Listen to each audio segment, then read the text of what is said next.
I'm Bob Hallmark in Mineola today. I'm at one of the hidden gems in East Texas. This is the old Mineola Historic Theater. And this is a place that has something unusual and something very rare in our time. It has recorded history, and in some ways, a very, very special way it's recorded history. It's been here for a long, long time. It even started out as an open-air theater when it began with no roof. Now, it's a beautiful facility. You can see behind me right here and all of the seating here. Now, we're going to talk a little bit about this building, and joining us right now, go ahead and state your name. William Brittain. Okay. And William, you've been with the theater for a long, long time, haven't you? About 15 years. 15 years.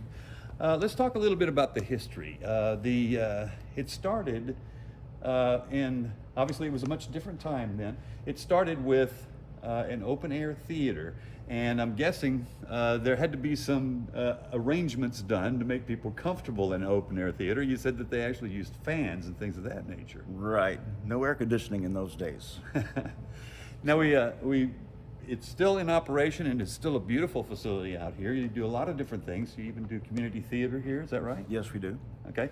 Some of the other things, you have concerts, all kinds of things here. Concerts, bands. You recently even had I guess a symphony here, right? Yes, Lake Country Symphonic Band. Okay. One of the great things that you do when you come out here to see this place is you get a sense of what it might have been like during the 40s, 50s, and 60s. It still has that look about it. Do you think that's part of the charm? Oh, yes. Yes, we try to maintain that old charm. We're very proud of it. Okay. And obviously they're still busy, they're still showing movies, they're still doing a lot of things. One of the interesting things about this when you tour or when you take a look at this place is that it has the remarkable aspect of having captured history at the time. Now, let's explain this. During the 40s, 50s, and 60s, there was segregation, and the African Americans actually had to be seated in a different place. And so we're going to show you some pictures of that in just a minute here. But talk a little bit about, I'm sure it surprised everybody when it happened, but there are images of silhouettes in an area, is that right? That's right. Okay. I'm not sure exactly how that happened, but I'm guessing that's through the light that was refracted from the screen. The actual silhouettes of the people who were really here appear on one of the walls back there. Does that give you an eerie feeling sometimes when you look at it? Yes, it does. It's like stepping back into the past. And that's what I meant by it obviously has recorded the past because it recorded a time that was much different.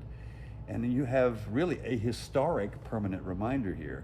Now, I know that people have talked about this before, but you've talked about how there are even ghost stories here. Okay. Yeah, most people here have experienced some strange things. Bumps. Footsteps. I have heard footsteps myself when there was no one else here but myself. Really? Okay. And they were clear enough that I thought someone had actually come in the theater, and I went to find out who it was, and there was no one there. Now, one of the things that can be unnerving is when you know you're the only one in the building, right? Right. That's an eerie experience.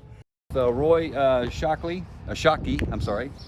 Now, Roy, you're a member of the board, is that right? Yes, I've been a member of the board for about 5 years. 5 years, Yes. Okay. Let's talk history. Okay. You guys have a wonderful piece of history in this town that is sometimes overlooked. The Select has been around for over 100 years, is that right? Yes, 104 years. It was started in 1920, and it was actually named the Select Theater because at the time there was a movie distribution company called Select. And so they thought, even though they weren't affiliated, but they thought it would be kind of a nice connection there, and they would get, you know, kind of better treatment and so forth. But we are the oldest continuously operating movie theater in Texas. There are other old theaters, but ours has been in continuous operation. Even COVID-19 didn't shut us down. Gotcha. At any given time, there is something going on at this theater, whether it's movies, whether it's concerts, whether it's community theater. I mean, there's all kinds of things going on here, and the place has stayed relatively unchanged. Part of the charm, I think, is when you walk through those doors and you see a 1950s or a 1960s style theater. Absolutely. The current remodel that it's in right now was done in 1948. You see the Art Deco type interior, and then we've gone through in more recent years and added some murals and things like that of kind of classic Hollywood, because we want to keep that flavor alive.